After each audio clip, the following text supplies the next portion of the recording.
Hi guys, welcome back to a new episode of Crazy Gamer.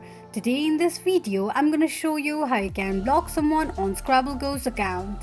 Keep watching the video till the end.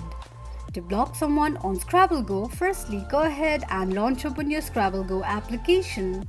The home page of Scrabble Go application will appear on the screen.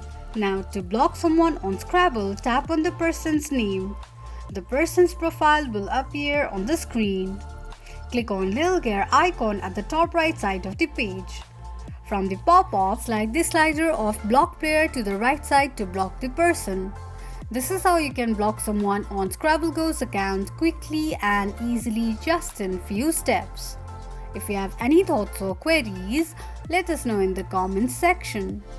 Don't forget to subscribe to our channel. Also press the notification bell icon so that YouTube will notify you whenever we post a new video. I hope this video was helpful to you. Thank you so much for watching.